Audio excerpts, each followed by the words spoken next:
On today's Live Daily News, the director of the local animal shelter is live in studio. We talk about school safety around San Angelo, and we get you caught up on today's top headlines. Plus, the verdict is in.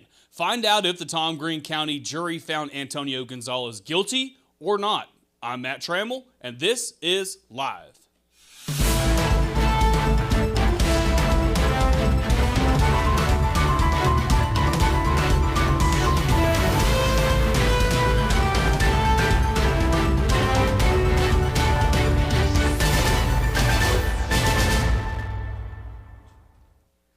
We'll get to the news in a second, but first, Alejandro's Kitchen and Tequila cooks fresh corn tortillas served warm all day long.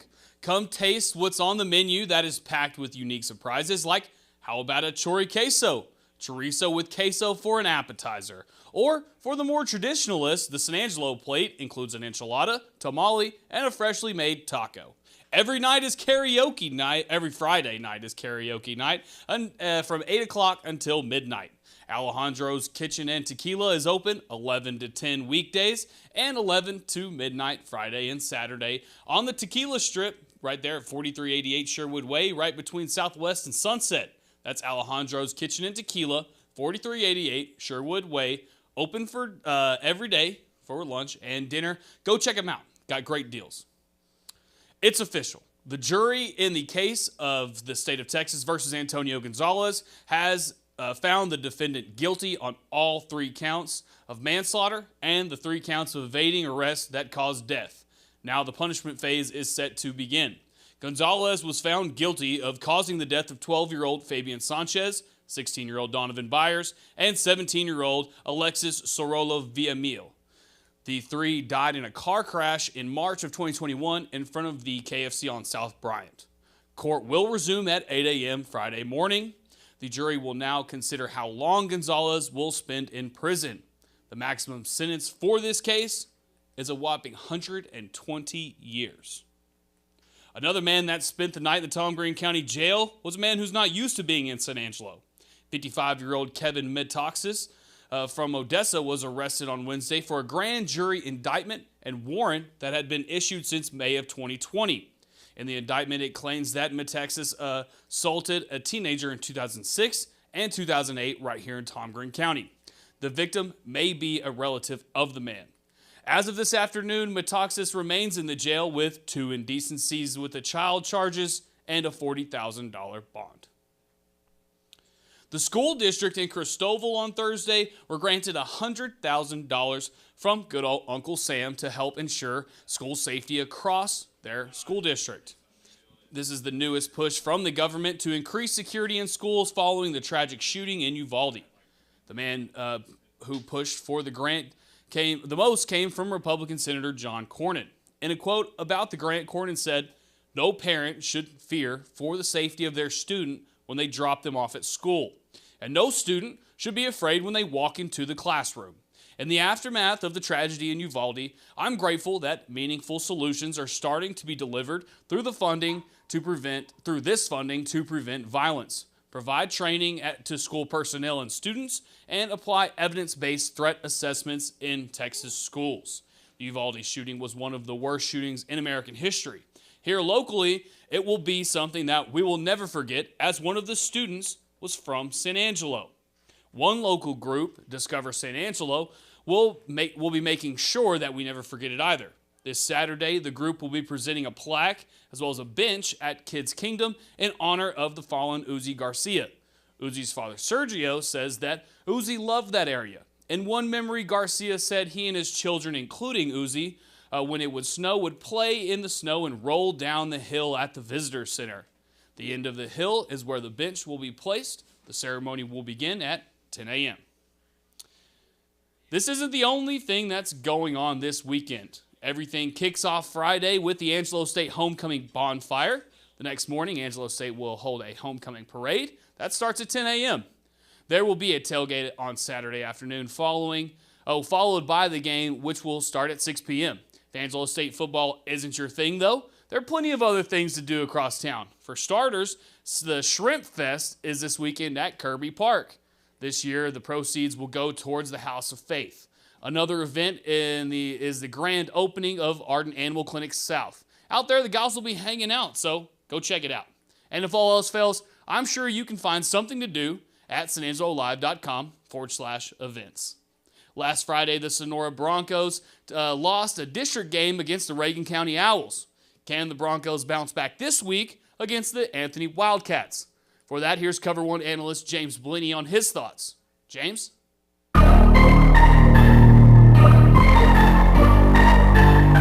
The Anthony Wildcats will travel 402 miles to play the Sonora Broncos this Friday in the 3rd district matchup of the season. Yes, you heard that right. Anthony is on the other side of El Paso, right in that corner of Texas between New Mexico and Mexico. But we're going to talk about Sonora. They did lose last week to Reagan County. They put up 7 quick points, then let the Owls come back and win 24-20. They're currently 1-1 in district and have their sights set on the Wildcats. These coming stats are through 6 games, but nonetheless, quarterback Jamie Butron and playmaker Hunter O'Bannon have put up 1,675 rushing yards this season combined. Altogether, though, the Broncos have over 2,000 yards on the ground. Butron has put up good numbers through the air, throwing 50 for 79 for 929 yards, 10 touchdowns, only 4 interceptions. Jonah Galvan and Edgar DeLuna have been the guys Butron's been throwing to the most. They have 435 yards and 6 touchdowns together. It's not the only position DeLuna has made plays. On defense, he far and away leads the team with 92 tackles, 14 for loss, and 1 interception. Darren Reyes is the other guy you don't want to pick on, as he's got 4 interceptions and 9 passes defended. Tanner Flanagan and Owen Jones have 16 hurries, but sacks haven't been recorded on Max Preps yet. Sonora's in the same district as Forest and Cristobal, so they need to keep winning to try to get that gold ball at the end of the year. If you can't make it out to any games this week, Cover One has you, well, covered, with highlights, coaches' interviews, score updates, and more, so tune in at around 4, 8, and 10 o'clock, only on SanangelOlive.com.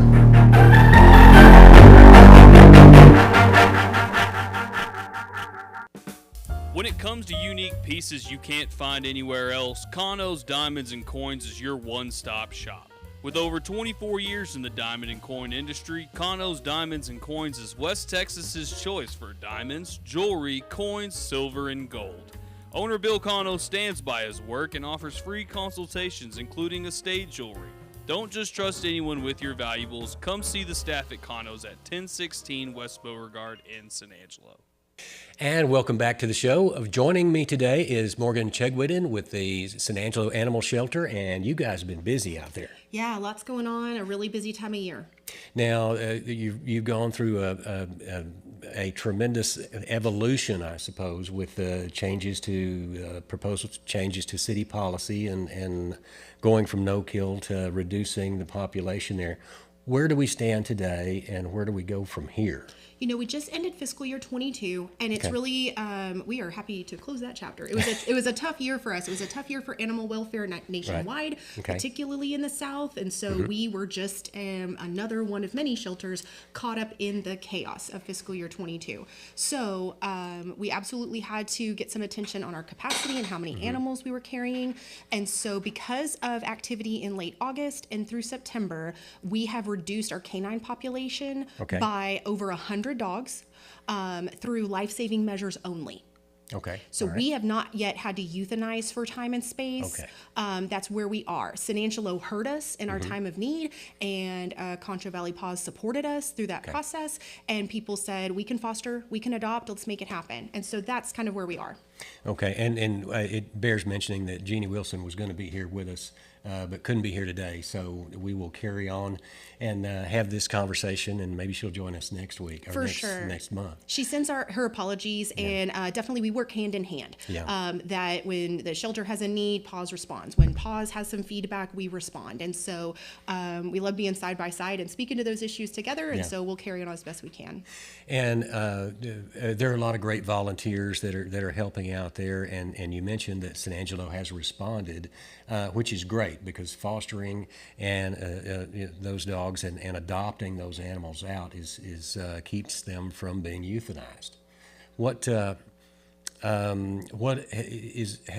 is the conversation with the city on the euthanasia thing and the deadline for November 30th? Sure. So city manager had put out a mandate and said, effective November 30th, you've got to get down to 125 canines. There are a few other things going on there. So as of I'm going to say September 2nd, through our outreach and through people stepping forward, we had gotten down to about 180 dogs and maintained that for about 5 weeks. So not only did we have to get down by November 30th on our canine population, but we had to hit a milestone by September 30th. We exceeded that. And again by October 31st. So by end of month, I have to be no more than 186 dogs, but this week has been a little tough. Our intake has increased, and we're at 195 dogs this morning. Okay. Is that puppies? Is that strays, adults, or what do you know? It is older puppies and adult dogs. So everything we've gotten in this week is over 6 months of age. No kind of newborns, neonatal. That's not really what we're facing this week. It's a lot of good-sized dogs, larger dogs. Okay. And that presents a problem for potential fosters, I guess. And because big dogs are hard to care for. Yeah, we really see a threshold. Anything over that 50-pound mark is harder to put on transport, harder for any kind of housing restrictions. If you rent, sometimes they put a restriction on it in that way. And so we have a good many medium-sized dogs. If that is such an issue that you're facing and you're looking for like a 48-pound dog, I am sure we could match you with somebody. But yeah, it's definitely, older, mature dogs, grown dogs. Well, in my situation, I've got 2 fosters, and one of them's about 30 pounds, but I've also got that pit mix, and she is 90 plus. So for me to take another dog, they would outweigh me if I tried to walk them all at the same time. Right. So those are issues. What do you tell fosters about dogs that are sizable? That we, during our crisis when we put it out there and said, "Hey, Angelo, can you help? This is where we are." A number of people walked in and said, "Hey, I saw this dog on your website. It's like an 18-pound dog." Well, that dog just went to foster, but could I match you with this 50-ish pound dog? And for me, I love big dogs. I have joined the big dog club. They're just so much easier to potty train and all of that. And so there's pros and cons to both, and we definitely want to honor any restrictions you have and anything that you are like, this is a hard and fast rule. But quite frankly, we have, when we became no kill in 21, it's defined as a 90% live release rate because those dogs that are reactive, those dogs that are medically, those are dogs that shouldn't be placed in a foster home, and we're not going to ask that of a foster, right? So when I say we're full, when I say we're at 195, when I say I've got to move some pets, they are good dogs. The dogs we have. And that's good to know. If you come in and say, I really was looking at this one dog, but can I introduce you to a very nice 55-pound dog? Yes, it's a bigger dog, but super nice dog. We learned so much about our pet's behavior through enrichment, through play group. And so we can say, here's a 70-pound, 90-pound, if we're really pushing it, right? Here's a 70-pound dog, but he's a couch potato. He's delicate. Like, he is not a dog that needs a lot of activity. And I think that really speaks to people's concerns, right? Is they don't want a dog that's destructive. They don't want a dog that's going to pull them and yank them around on a leash. They don't want a dog that's going to be really hard to manage. And so just know that if a dog has a behavior issue and we don't think it's safe to place in a foster home, we are considering euthanasia for those pets, right? We're not putting dangerous dogs back out in the community. That is for sure not something that any of us would be comfortable with. So if size is the issue, we'd love you to look at their faces and kind of hear their story, and it might help weigh in on what you're comfortable with taking. All right. You do have an adoption event this weekend. Let's talk about that. Yes. So we had a conversation. Concho Valley Paws said, "We see you're creeping up. We see your intake has been really high this week.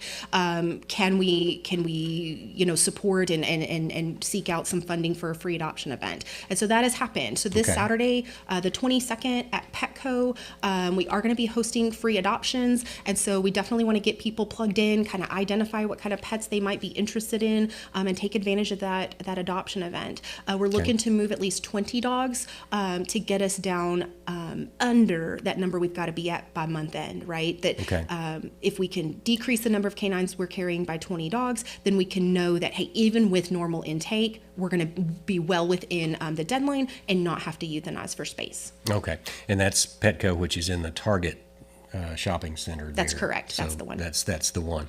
The other thing is SpayNeuter right now.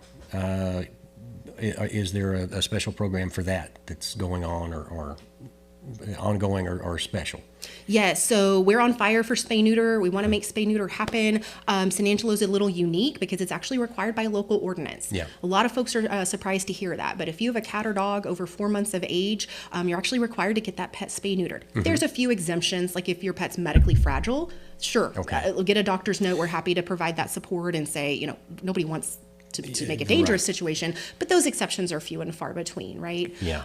So beyond that, we really want to match people with resources. Look, economically, San Angeloans are struggling like the rest of the country. Yeah. Everything costs more. Everybody's trying to make ends meet, and nobody knows when this could end. And so we want people to take advantage of low-cost options like the Concho Valley Paws SNP option.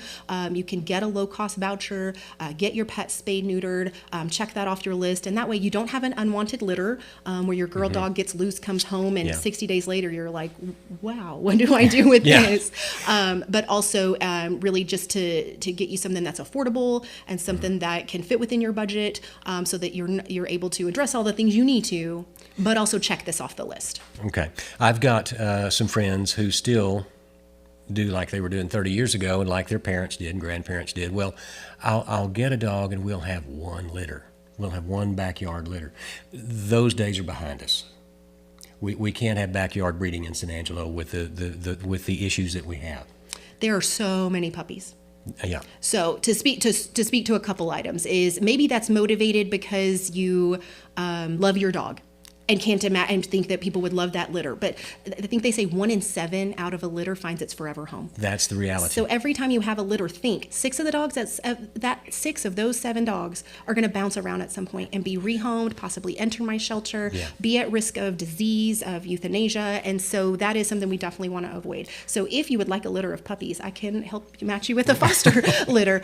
But just the long-term health effects for your dog, for a female dog, if she never goes into heat, is spayed before her first heat cycle, doesn't have a litter, her chances of cancer, all those things that can come from being an unaltered female go down exponentially. And so you can, like me, have a very healthy 14-year-old dog that she doesn't have to face that. She's not at risk of those items. They're healthier and they live longer. Yes. And there are few pets that have to go into the system. We could talk all day about dogs because I love dogs, and it is an issue in San Angelo, and we're glad that y'all are there addressing that for us. This is where I normally forget something. I leave out something big. So I'm going to ask you: is there anything that I've left out? Anything that you specifically want to mention today? Sure. So we just finished fiscal year 22. We did our annual reporting. And of course, last year we were at 90% live release rate. And we were so proud of that and so grateful to the public for supporting us in that way. And for fiscal year 22, we ended the year with an 85% live release rate. Okay. And we're going to say that that's still a win. We saved a good many animals, and we got so many good animals into homes, and I think San Angelo can be proud of that. Okay. In the issues we're facing in animal welfare and families are facing economically, I think 85% was amazing. Yeah. And so in particular in September, San Angelo stepping up, 98% of our animals were released alive. So I think we're at the end of it. I think we're turning it around. I think that folks are getting the attention where they need to and saying, I want to step up for a shelter pet. Okay. And we have, it's going to be a tough road ahead, but I think we're going to persevere and we're going to do really well, and San Angelo can be proud of our progress. Well, it's a lot of hard work, and it takes a lot of folks, and we're glad that y'all are out there and you're spearheading that for us. Morgan Jegwood, thank you for being here. Will you come back and see us? I'd love to. Thanks so much for having me. We will be back again, and we will go back to you guys in the studio. For more than 25 years, Carpetech has been serving our customers and communities with floor care and emergency restoration services. I'm Cade Simmons. Thank you for welcoming Carpetech and my family to the Concho Valley. We look forward to serving you.